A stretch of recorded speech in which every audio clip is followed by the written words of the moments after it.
안녕하세요. 공문 읽어주는 남자 100%입니다. 오늘은 지난 시간에 이어서 2024 초등 교육과정 수업 평가 및 기초학력 보장 추진 계획 두 번째 부분을 선생님들과 함께 읽어보도록 하겠습니다. 이 앞쪽의 부분은 이제 이 자율에 근거한 교육과정 그리고 사유하는 학생, 깊이 있는 수업을 비전으로 하는 수업, 학습으로의 평가와 관련된 부분에 대해서 어떻게 지원하고 학교 현장에서 학생들의 성공적인 경험을 통해서 기본 학력을 보장하고 미래 역량을 함양할 수 있는 교육을 지원할 것인가에 대한 고민을 정책에 담았었습니다. 이번에는 그러한 교육과정 수업 평가를 통해서 학생의 성공적인 학습 경험을 제공하기 위한 토대인 기초학력과 관련된 부분을 어떻게 지원할 것인지 모든 학생이 단 한 명의 학생도 빠짐없이 모두 다 이 학습 성공의 경험을 할 수 있는 그런 책임 교육을 구현하기 위한 방법을 담고 있습니다. 첫 번째가 균형 있는 성장 기초학력 보장입니다. 우리 기초학력 보장 계획에서도 가장 중요했던 것이 결정적 시기에 이 학생이 기초학력이나 기본학력에 있어서 어떤 문제를 가지고 있는지를 파악하는 것이 가장 첫 번째였습니다. 그래서 체계적이고 객관적인 그런 진단 시스템을 먼저 구축을 해야 될 것이고요. 거기에서 선발된 학생의 이 보정, 그러니까 기초기본 학력을 함양할 수 있도록 지원할 수 있는 방향을 다중안전망을 통해서 지원하는 형태로 계획이 되어 있었습니다. 아마 여기도 크게 다르지 않을 것 같습니다. 첫 번째로 학습 지원 대상 학생 지원 협의회 구성 및 운영 이렇게 되어 있어요. 그래서 학교에서는 교장 선생님을 위원장으로 하는 학습 지원 대상 학생 지원 협의회를 구성을 하고요. 이 학교장을 위원장으로 해서 최대 8명 내외로 이제 구성을 해야 되고 간사는 학습 지원 담당 교원이 하도록 되어 있습니다. 아시겠지만 기초학력 보장법 2021학년도에 이제 제정된 기초학력 보장법에 의해서 학교마다 학습 지원 담당 교원을 지정하도록 되어 있고 매년 15시간의 의무 연수를 받을 수 있도록 하고 있죠.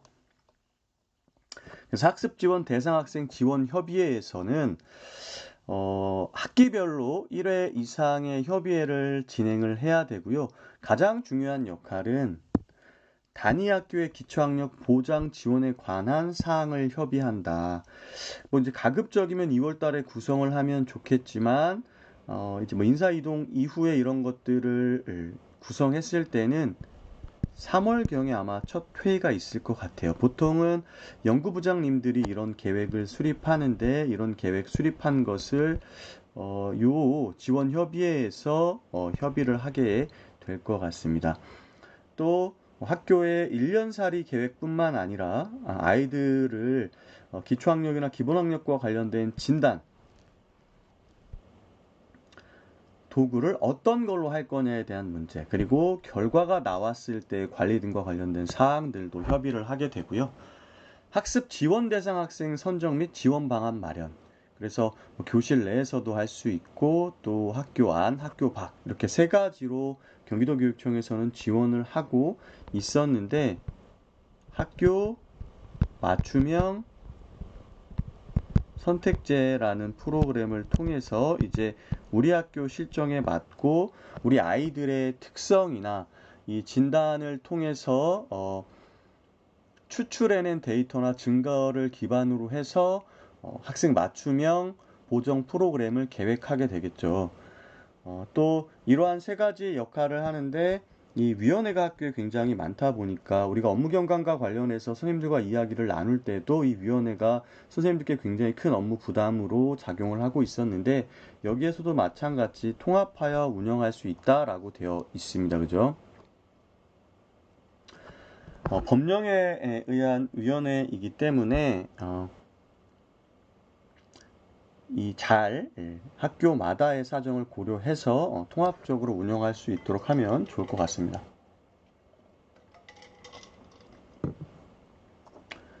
체계적인 기초학력 진단 검사, 이제 학습 지원 대상 학생 협의회를 학교마다 구성해서 이 학교 안에 기초학력 보장과 관련된 컨트롤 타워로서 기능할 수 있도록 이렇게 기반을 딱 구축해 놓고요. 두 번째는 체계적인 기초학력 진단 검사를 이제 실시를 합니다. 학교 실정에 맞게 자율적으로 진단 도구를 선택하여서 학년 초, 학년 말에 진단을 하는 걸로 되어 있는데 요즘은 학년 초에 진단을 하고 이제 발굴된 혹은 선발된 친구들을 대상으로 해서 보정 프로그램을 돌리고 중간중간 다시 수시 점검을 하는 형태로 학교마다 진행이 되고 있는 것 같습니다. 근데 그 가운데서 이제 아이들이 교육 프로그램에 참여하게 하는 것, 또 학부모님께 안내를 해서 학부모의 동의를 얻는 것, 이런 데에서 사실은 또 업무에 어려움이 있거든요. 그런 것들을 모두 극복하고 이 기초학력 지원과 관련된 담당 선생님들께서 동분서주하고 계시고 또 담임 선생님들의 적극적인 협조를 통해서 이런 업무들을 수행하고 있을 거라고 짐작이 됩니다. 자, 두 번째로는 학생의 학습, 정서, 행동 발달 상황 등을 종합적으로 고려하여 판별을 해야 된다. 그래서 우리가 이 친구들을 선발을 할 때 당연히 인지적인 영역에서도 부족한 부분들을 진단을 통해서 선발을 해내야 되지만 이외에도 정서나 행동 발달과 관련된 부분에서도 분명히 담임 선생님들이나 교과 담당 선생님들의 관찰이나 면담을 토대로 해서 종합적으로 판별을 할 필요가 있습니다. 또 기초학력 진단 보정 시스템 등을 활용한 에듀테크 기반 체계적 진단 검사를 활성화해서 이 조금 더 객관적이고 체계적인 진단을 하는 것이 필요하죠. 진단 시기가 3월과 12월에 이렇게 되어 있고요. 진단 영역은 3RS 그리고 교과학습 진단. 이 3RS 진단 같은 경우에는 진단 보정 시스템에서 운영을 하게 될 것 같고요. 읽기, 쓰기, 세마기, 그래서 전체 학년을 대상으로 운영이 보통 많이 됩니다. 그리고 교과학습 진단 같은 경우에는 국어, 수학을 필수로 해서 이외에 지금 경기도에서 진행한 맞춤형 학업 성취도 자율평가 같은 경우에는 중등은 5개, 그 다음에 초등 같은 경우는 3가지 영역으로 이렇게 진행을 한 것으로 알고 있습니다. 책임교육 학년 대상 진단검사를 강화하는데 초등학교는 3학년이고요. 중학교는 몇 학년입니까? 네, 1학년을 대상으로 실시하도록 되어 있습니다. 학업성취 수준 진단과 선제적 지원 강화를 위한 진단의 정교화를 목적으로 하고 있고요. 맞춤형 학업성취도 자율평가, 이게 드디어 나왔네요. 그죠? 연계해서 성취 수준, 다중적, 심층적 진단을 하고요. 진단 결과를 토대로 정규 수업 및 방과 후에 맞춤형 학습 지원을 실시하도록 되어 있습니다. 그래서 순서를 좀 보면 먼저 맞춤형 학업성취도 자율평가를 실시하게 됩니다. 왜냐하면 진단 보정 시스템보다, 그러니까 결국에는 3RS라고 하는 것보다 이 맞춤형 학업성취도 평가가 난이도가 조금 더 높고 여기에서는 기본 학력이라는 것을 설정해 놓고 이런 것들을 얘네들이 수행해 낼 수 있는가를 보는 거기 때문에 이 초등 같은 경우에는 1에서 3수준 중에서 1수준 대상, 중등 같은 경우에도 1에서 4수준 중에서 요 한 1수준에 해당하는 요 학생들을 먼저 선별하고 이 학생들을 다시 이렇게 3RS와 관련해서 판정을 받아서 두 가지 다 교과 부진과 3RS가 다 걸리는 학생들이 있을 거고요. 또 요것만 걸리는 친구들도 있을 거거든요. 그래서 구분해서 요것만 걸리는 친구도 있을 거거든요. 보통은 얘만 걸린다기보다는 이 친구들이 요것도 같이 걸리는 경우가 많을 거고요. 요건 통과했지만 요건 통과를 못했지만 여기를 통과하는 경우가 있을 겁니다. 그래서 이러한 학생들의 진단 검사 수준이나 결과에 따라서 맞춤형으로 보정 지원 프로그램을 운영하면 될 것 같습니다. 그래서 진단 선정, 진단 결과 안내, 요건 이제 가정 연계 교육을 실시하기 위해서 안내를 하고, 사실은 학부모와 학생의 동의가 또 있어야지 실시를 할 수 있으니까 이 동의를 얻고 개별 학생 맞춤형 지원을 토대로 해서 보정 프로그램을 지원을 하고요. 가정과 연계해서 지속적으로 관리할 수 있도록 해야 할 것 같습니다. 단위학교 기초학력 보장 운영 계획에 따른 학력 향상 프로그램을 운영하고요. 두드림. 기초학력 학습 지원 시스템을 활용한 보정 지도, 진단 보정 시스템이나 베이스캠프를 활용할 수 있고요. 외부 기관, 지역 기초학습 지원센터와 지역 전문기관 등을 활용할 수 있는데, 요거는 뭐 이제 위센터나 다문화센터 뭐 이런 것들이 될 수 있을 것 같아요. 이외에도 이제 교육 복지와 관련된 부분에서 접근을 할 수도 있을 것 같고요. 지역 기초학습 지원센터 같은 경우에는 예전에는 이제 학습 종합 클리닉 센터가 있었잖아요. 요거를 포함해서 요 전체들을 아울러서 이 학생들에게 복합적인 요인이나 어떤 특이한 요인이 있어서 학교 밖에 지원이 필요한 경우에 적극적으로 이제 교육 지원을 하는 그런 센터라고 보시면 될 것 같아요.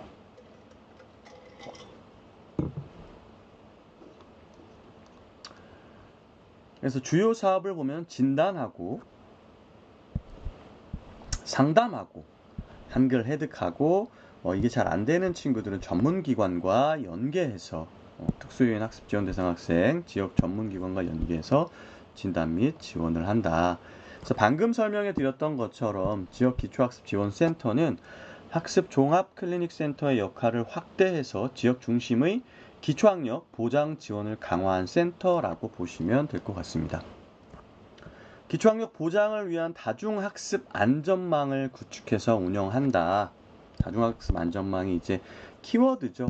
보통 학교에서는 요거를 몇 단계로, 3단계로 이제 이렇게 구축하게 되어 있어요. 수업 내, 학교 안, 학교 밖. 수업 내에서는 협력 수업을 통한 즉각적인 지원을 하는데요. 예를 들면 학생 맞춤형 교육 선도 학교를 운영하게 되면 협력 강사를 지원받을 수 있습니다. 그러면 이렇게 수업을 하다가 이제 조금 어려움을 경험하고 있는 친구들은 바로 이 협력 강사가 즉각적인 지원을 할 수 있을 것 같고요. 이 외에도 교과, 이제 중등 같은 경우는 교과교사, 초등 같은 경우에는 담임교사가 학생 수업을 위한 교육과정을 설계할 때 학생들의 학습 수준을 1, 2, 3 정도로 구분을 하고요. 이 1 학생에게는 수업 중에 이제 도전 과제를, 2, 3 학생에게는 그에 맞는 맞춤형 보충 과제를 이렇게 부여를 해서 아이들의 수준에 맞는 학습 활동이 이루어질 수 있도록 수업 내에서 지원을 할 수 있을 것 같습니다. 또 학교 안에서는 학생 맞춤형 통합 지원 프로그램을 운영한다. 그래서 여기 나온 것처럼 두드림 학교, 3RS를 지원하는 또 교과 보충 집중 프로그램. 그래서 교과 부진 학생, 예를 들면 맞춤형 학업성 지도 자율평가에서 1수준으로 진단받은 학생들은 요 교과 집중 프로그램을, 또 3RS가 어려운 친구들은 두드림 학교를 이렇게 좀 구분지어서 학교에서 맞춤형 프로그램을 지원할 수 있을 것 같습니다. 또 이 맞춤형 학습관리 튜터링이라고 해서 경기도에서는 올해 앞쪽에서 살펴봤지만 한 500명 학생을 대상으로 AI 코스웨어를 지원하고 한 100여 명 정도의 대학생 멘토단을 구성해서 시간과 공간의 제약 없이 이 학생들이 부족한 부분에 교과나 학습 영역을 지원받고 이 보정할 수 있는 프로그램을 이렇게 지원하기도 합니다. 이거는 이제 수업 내 학교 안도 될 수 있고요. 이외에 학교 밖도 될 수 있을 것 같아요. 그죠? 집에서도. 요건 특히 가정 연계가 중요하다는 생각이 들고요. 그다음 학교 밖에서는 지역 기초학습 지원센터를 통해서 학습 종합클리닉센터, 위센터, 다문화센터, 교육복지와 관련된 지원청의 평생학습팀이나 이런 곳 아니면 학교 지원센터 이런 곳과 연계해서 아이들을 전문적으로 이 학습 격차나 부족한 부분을 해소할 수 있게끔 지원할 수 있을 것 같습니다. 여기에서 할 수 있는 부분은 영역을 보면 이제 기초학력 보장이 있고요. 더 잘함 프로젝트가 있는데 이 더 잘함이 사실은 초3 책임교육 학년을 지원하는 거지만 그 외 학년도 가능하다라고 되어 있습니다. 요거는 우리가 그동안 계속 많이 공부를 했기 때문에 넘어가도록 하고요. 이렇게 학교에서 다중안전망을 구축하는데 업무를 경감하고 또 이 목적 지정 사업비로 내려온 학교의 예산을 기초학력이나 기본학력을 보장하기 위한 프로그램을 내실 있게 운영하기 위해서 체계적으로 구축할 수 있도록 학교 맞춤 선택제라는 것을 운영하게 됩니다. 그래서 방법을 보면 올해 한 해 동안 운영이 되는 건데 예산 배정, 정산 결과 보고 간소화를 통한 단위 학교의 기초학력 업무를 경감한다. 전에 기초학력 보장 계획을 읽을 때 어떤 선생님께서 학교 맞춤 선택제를 운영하는데 학교에 어떤 이점이 있나요? 교육지원청 같은 경우에는 문건을 하나로 보내서 업무 경감이 되겠지만 하는 질문이 있었습니다. 여기 설명이 되어 있던 것처럼 저도 답변을 드렸었는데 계획 수립, 그 다음에 예산 편성을 따로따로 다 하는 것이 아니라 우리 학교가 선택한 사업에 편성된 예산을 토대로 두드림 학교를 운영해야 되는 친구들에게 맞는 프로그램, 또 교과부진에 맞는 프로그램, 그런 것들 예산 배정을 아주 촘촘하게 할 수 있다는 거죠. 효율적으로. 그리고 계획과 결과보고와 정산을 한 번에 할 수 있다는 그런 장점이 있습니다. 그래서 앞서도 나와 있지만 이런 5개 중에서 선택을 하라는 거죠. 학생 맞춤형 교육, 선도학교, 두드림학교, 맞춤형 학습관리, 튜터링, 교과 보충 집중 프로그램 등 이런 것들을 학교에서 맞춤형으로 선택하라는 겁니다. 그래서 두드림학교 같은 경우에는 맞춤형 학업성 지도 자율평가와 진단검사 결과를 기반으로 복합적인 요인에 대한 맞춤형 통합적 지원을 하고요. 올해는 경기도 내 한 절반의 학교입니다. 한 2,500개 학교가 있으니까 1,244개면 거의 절반이고 교당 500만 원 내외를 지원합니다. 운영 프로그램이 꼭 그 학습적인 측면뿐만 아니라 심리정서, 그다음 상담, 문화체험, 체험학습, 진로교육 등에도 활용을 할 수가 있습니다. 당연히 한글 해득이라든가 이런 교과 학습이라든가 아니면 기초소양과 관련된 부분에서도 분명 활용하실 수 있는 거죠. 두 번째는 학생 맞춤형 교육 선도학교입니다. 맞춤형 학업성 지도 자율평가와 진단검사 결과를 기반으로 한 기초학력 협력 강사를 운영할 수 있도록 지원을 하는데요. 요거는 486교, 한 20% 정도가 지원 대상, 요게 한 50%였는데 1,000만 원 내외로. 그럼 방학을 빼고 아마 이 선생님이 실제 수업에서 지원을 해주실 수 있는 정도의 금액일 것 같아요. 학습 지원 튜터 같은 경우에는 학습 지원 대상 학생 또는 학습 진단 결과 결손을 입은 학생을 대상으로 정규 수업, 방과 후 학습 지원을 위한 튜터를 지원하는 내용입니다. 그래서 초등학교 3학년, 중학교 1학년을 포함한 정규 수업과 방과 후 학습 지원 강사비, 운영비를 지원하고요. 방학 중 학습 도약 계절학기 등을 운영할 수 있습니다. 또 AI 튜터를 활용한 맞춤형 학습 멘토링 운영할 수 있었는데 방금 설명드렸던 것처럼 500명의 학생을 100명의 대학생 멘토단이 AI 코스웨어와 함께 지원을 하는 프로그램이다 라고 말씀을 드렸습니다. 또 교과 보충 집중 프로그램도 운영을 하는데요. 앞서 말씀드렸던 진단검사 결과를 토대로 해서 학생의 수준이나 희망을 고려해서 맞춤형 학습을 지원하도록 되어 있습니다. 초3이나 중2를 포함한 맞춤형 교과 보충 지도 및 학습 컨설팅, 방학 중 학습 도양 계절학기를 운영할 수 있어요.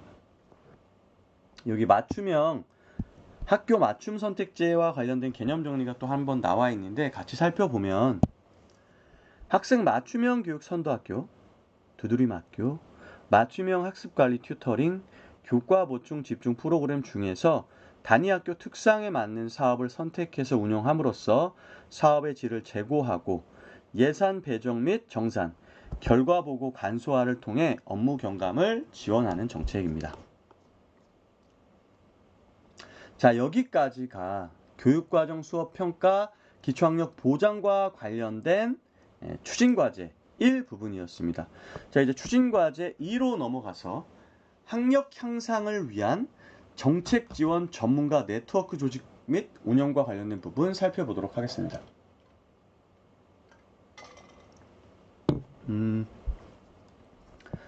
초등교육과정 수업평가 기초학력 통합 정책 추진단을 구성해서 운영한다.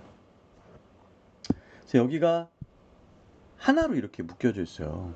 교육과정, 수업, 평가, 기초학력. 여기가 요 밑에 이제 기억이 나시겠지만 자율 장학이 또 있을 것이고요. 요 옆에가 이제 학교 평가가 또 있을 것입니다. 그죠? 여기 또 한류가 이렇게 돼야 되겠죠. 이 학교 교육과정이죠. 그리고 요 밑에 기초학력이 또 있었어요. 이거 뭔지 기억나시죠? 경기도 교수학습 기본계획의 로드맵과 관련된 이제 개요에 이런 것들이 나와 있었습니다. 이게 하나로 묶여 있는 것들은 사실은 이 과의 기조와 이렇게 일맥상통하는 부분이라고 보실 수 있을 것 같아요. 교육과정 수업평가 기초학력 보장의 전문적 역량 및 경험을 갖춘 교원을 이 정책 추진단으로 구성을 하고요. 역할을 좀 보면 교육과정 수업평가 기초학력 선도교원 및 전문가 인력풀 역량 강화를 지원하고 도단위 자료개발 포럼 운영을 지원한다. 결과적으로 보면 여기 전문적 역량을 갖고 있는 사람들을 토대로 해서 장학 자료도 만들고 정책 기획에서 학교 현장의 의견도 수렴을 할 것이고 이분들을 토대로 해서 지역 단위의 연수도 지원을 하겠다라고 보시면 될 것 같습니다. 그 내용이 이렇게 나와 있고요. 두 번째가 초등 교육과정 수업평가 기초학력 분야의 분야별 선도 교원을 운영한다고 합니다. 그래서 이런 각 파트별로 뛰어난 선생님들을 뽑아서 핵심 요원으로 학교에서의 리더 역할, 지역에서의 선도 교사로서의 역할을 할 수 있도록 한다는 거죠. 그래서 역할을 좀 보면 교육과정 분야에서는 2022 개정교육과정 2회 연수를 지원한다. 강사로서 또 초등교육과정 운영 사례자료 개발 및 공유, 그러니까 집필을 해야 되는데 장학자료가 되겠죠. 그 다음에 수업부 파트에서는 깊이 있는 수업 설계 지원 연수, 여기도 마찬가지입니다. 그리고 수업 나눔 한마당에 참여를 해서 직접 수업을 보여주실 수 있을 것 같아요. 평가 같은 경우에는 교육지원청 및 단위학교 논수령평가 실행 연수를 지원하고요. 초등 평가도구 자료 개발, 그래서 여기도 마찬가지로 장학자료 개발에 참여를 합니다. 기초학력 같은 경우에도 진단과 보정지도와 관련된 역량 강화 연수를 지원을 하고요. 두 번째로는 기초학습 지원센터 운영 지원을 위한 가이드라인 개발에 참여를 한다고 합니다. 자, 운영 내실화 방안 보시면 선도교원 역량 강화를 위한 권역별 학습 공동체를 운영하고요. 전문가 네트워크 워크숍을 통한 실천 활동 나눔 및 발전 방안 모색, 또 선도교원 활동 유공교원 교육관 표창을 하도록 되어 있다. 근데 중요한 것은 이분들을 선발을 해서 인력풀로 활용을 하고 또 이 전문적인 경험이나 지식을 토대로 해서 장학 자료를 만들고 그것이 학교 현장에 구현될 수 있도록 해야 됩니다. 근데 그러려면 이분들에게 이 정도 인센티브 가지고는 안 될 것 같아요. 경기도교육청은 이 인센티브를 조금 더 생각해 볼 필요가 있습니다. 이제 경기 탐구 수업 공동체를 통한 교육과정 수업평가 기초학력 내실화. 자, 이게 오랜만에 탐구 수업 공동체라는 명칭이 나왔습니다. 전학공이랑은 다른 개념이죠. 잊을만 하면 한 번씩 이렇게 나와서 우리의 그 머릿속을 환기시켜 주는 것 같아요. 이게 2월에 탑재된 공문이라 지금 이게 활발히 운영되고 있을 것 같습니다. 100개 정도의 탐구 수업 공동체 모집을 했고요. 실행활동 좀 보면 탐구 실행 성찰 과정을 실천하는 학교 맞춤형 교수학습 모델을 개발하고 실천한다. 탐구 과정과 생각을 쓰는 활동 연계 운영하고 논수령 평가 구현을 필수적으로. 이것과 여기. 그래서 우리가 학습으로의 평가는 과정 중심 평가였습니다. 그죠?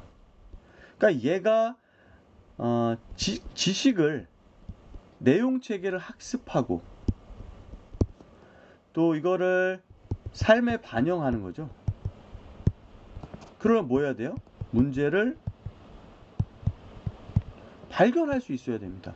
또 이 문제를 뭐 할 수 있어요? 해결할 수 있어야 돼요. 뭘 토대로? 이 학습한 내용을 여기에 뭐 시키는 겁니까? 전이시켰어.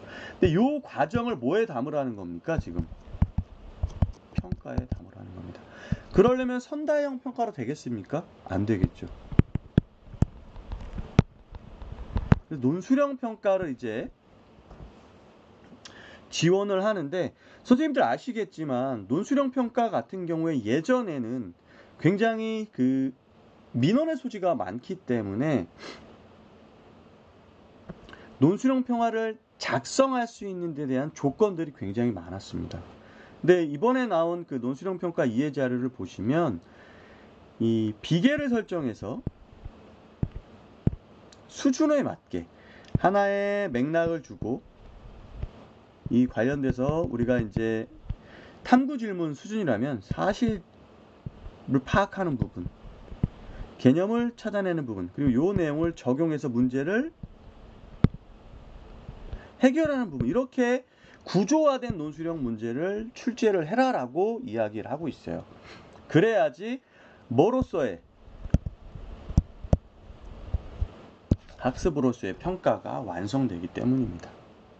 그래서 경기도에서는 사유하는 학생 깊이 있는 수업, 또 질문이 있는 교실, 탐구 실행 성찰이라는 워크 프레임이 교육 현장 그리고 교실 장면에서 많이 실행될 수 있도록 이런 교육과정 수업 평가의 체계를 잡아가기 위한 자발적 노력, 교사의 주체성에 기반한 탐구 수업 공동체를 100개 뽑아서 운영할 수 있도록 하고 있습니다. 그래서 이분들은 월 1회 학교 내 정기 모임을 통해서 깊이 있는 수업을 공동 연구하고요. 연구한 것을 나누고 결과를 공유하는 활동을 하게 됩니다. 또 이를 토대로 교수학습 모델 적용한 결과 분석, 효과성 검증한 결과를 공유하고 실증적인, 그러니까 실천 연구, 실천 연수를 하는 거죠. 우리가 이론적으로 이렇게 될 거야 라는 것이 아니라 실제로 몸으로 한번 부딪혀 보고 그 결과를 함께 공유하면서 학교의 문화나 교육 과정이나 수업이나 평가의 변화를 추동할 수 있는 역할을 누가 하라는 거예요. 이 탐구 수업 공동체. 근데 제 생각엔 이런 것들을 만드는 것도 중요하지만 기존에 있는 학교의 전학공을 어떻게 살릴 것인가에 대한 고민들도 같이 했으면 좋겠습니다. 그래서 탐구 수업 공동체를 운영하는 분들은 학기당 지역별 관내 공개 수업, 수업 나눔을 몇 회 이상, 1회 이상 학기별로 진행을 해야 됩니다. 이런 2회. 그래서 이렇게 100개가 지정이 되어 있고요. 아마 지역마다 편차가 있을 겁니다. 그러면 이제 더 많이 신청한 지역교육지원청에 더 배정하겠다라는 내용이 나와 있었습니다. 자, 다음은 마지막입니다. 추진 과제 3. 교사의 전문성 신장을 위한 역량 강화 지원을 한다. 이 앞쪽에서는 이제 역량 있는 선생님들의 네트워크를 통해서 핵심 교원으로서 장학 자료를 만들고 연수 요원으로 활동을 하고 학교의 핵심 요원 그리고 지역의 리더 교사로서 역할을 함으로써 지역 전체의 깊이 있는 수업을 활성화하기 위한 노력을 하도록 이제 체계를 잡았다면, 여기에서는 일반 교사 그리고 교육 공동체의 역량을 강화하는 부분으로 계획을 수립했습니다.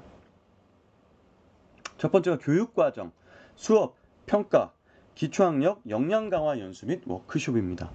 교육지원청 업무 담당 장학사 및 선도교원 역량 강화. 이분들은 이미 어느 정도는 그래도 뭘 갖추신 분들이에요? 맞습니다. 전문성을 갖춘 분들이에요. 이분들을 위해서 장학사 같은 경우에는 여기 남아있죠. 상반기에는 학교교육과정 운영을 지원하는 초등교육과정 담당 장학사가 오죠. 이분들이 전문가가 되어야 되겠죠. 그리고 2022 개정교육과정, 그 다음에 경기도 교육과정공, 성장이음과정, 이건 올해 실현되고 있기 때문에 초등 1, 2학년 토대로, 자, 이러한 것들에 대한 이해를 높일 수 있는 워크숍을 장학사 대상으로 진행을 한다. 또 이번 같은 경우는 누가 있어요? 역량 있는 선생님을 포함해서.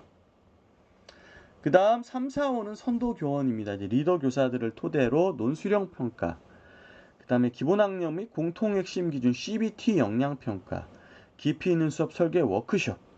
그래서 교육과정 설계, 평가, 기본학력과 관련된 부분들에 있어서 선도교원 연수가 모든 분야에 있어서 잡혀져 있다. 또 장학사, 통합추진단을 대상으로 기초학력 전문가 연수 설계 워크숍을 한다. 이분들이 이제 연수를 설계해서 단위학교 선생님들을 역량 강화를 시켜야 되기 때문에 그러한 연수 설계와 관련된 부분들에 대한 연수가 있고요. 7번째는 학교 자율시간 설계 운영 방안 워크숍을 한대요. 이게 또 내년부터 적용이 되어야 되니까. 또 학생 맞춤형 피드백, 좋은 거 지금 다 합니다. 그 다음에 초등학교 3에서 6학년 내년부터 진행되는 3에서 6학년 2022 개정교과 교육과정 연수, 지금쯤 이제 교육부에서 추진을 하고 있겠네요. 그 다음 장학사 대상으로 2024 하반기 학교교육과정 운영을 지원하는 초등교육과정 담당 장학사 워크숍, 그리고 마지막으로 2022 개정교과 교육과정 연수자료 개발 및 내용 공유 워크숍을 진행한다고 합니다.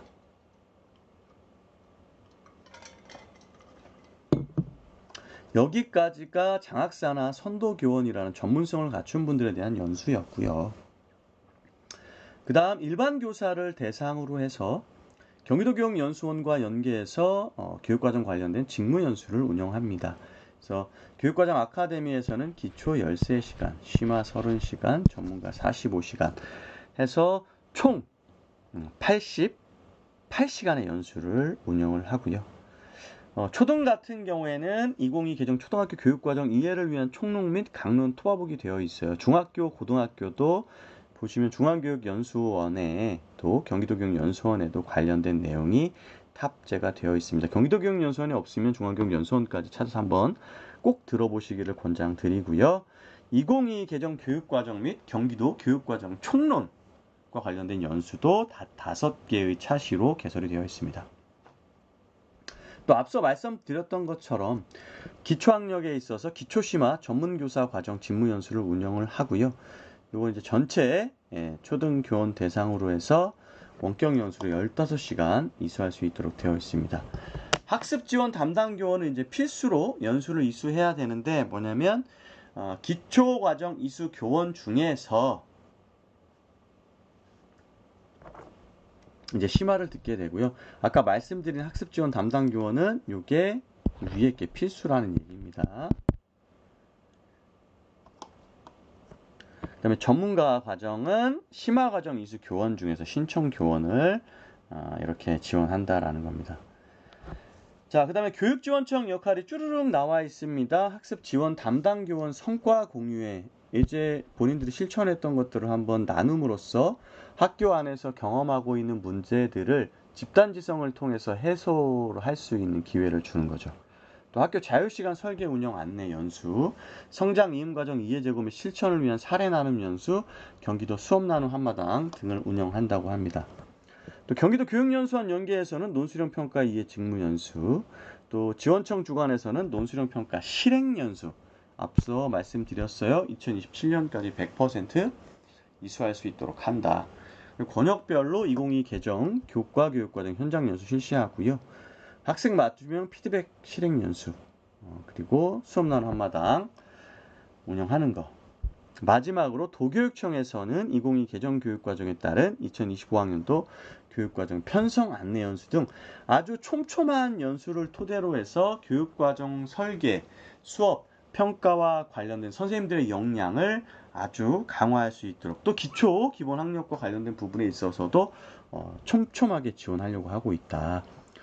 그 다음 교원 역량 강화를 위한 온라인 시스템 지원 이렇게 되어 있는데요. 교원 역량 강화를 위한 도교육청 개발 자료를 이렇게 경기교육모아에 탑재해 놓았다고 합니다. 선생님들께서는 불편하시지 않게 이 경기교육모아에 들어가셔서 여기 나와 있는 경기도 초중등학교 교육과정 총론, 또 초중초등학교 교육과정 편성 안내, 초등 1, 2학년 성장 이음과정 안내, 월갑 수업 안내, 지금 그리고 놀이, 학부모, 수업평가 계획 도움자료, 논수령 평가 자료, 진단 보정 시스템 자료, 고차원적 사고력을 키우는 논수령 평가까지 이렇게 장학 자료가 많이 만들어져 있습니다. 이것들을 꼭 한 번씩 살펴보시면 크게 도움이 될 것 같습니다.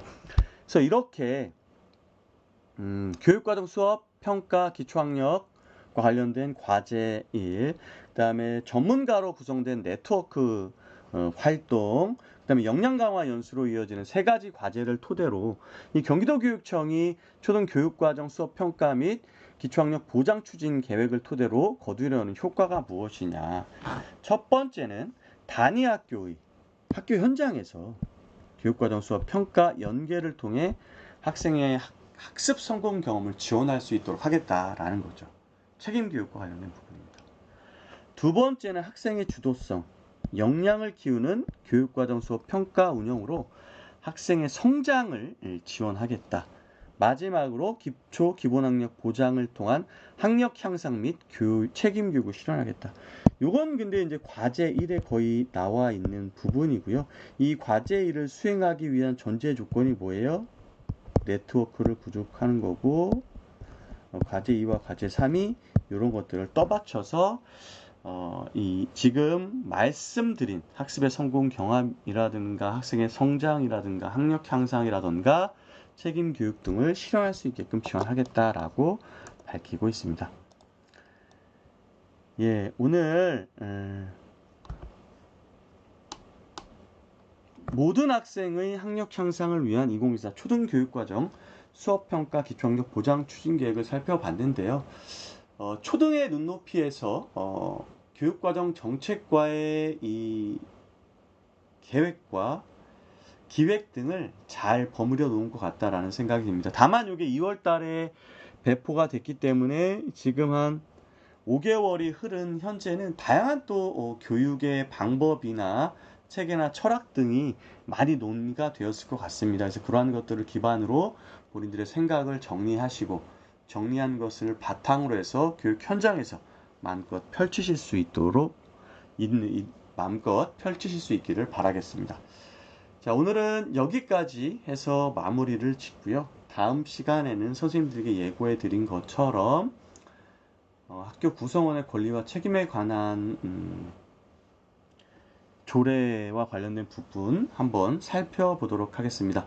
오늘도 함께 해주신 선생님들 감사드리고요. 구독과 좋아요 부탁드리겠습니다. 응원의 댓글 함께 공부하고 싶은 거 뭐든 좋습니다. 댓글에서 만나뵐 수 있기를 희망합니다. 그리고 기다립니다. 자, 오늘도 평안한 하루 되십시오. 감사합니다.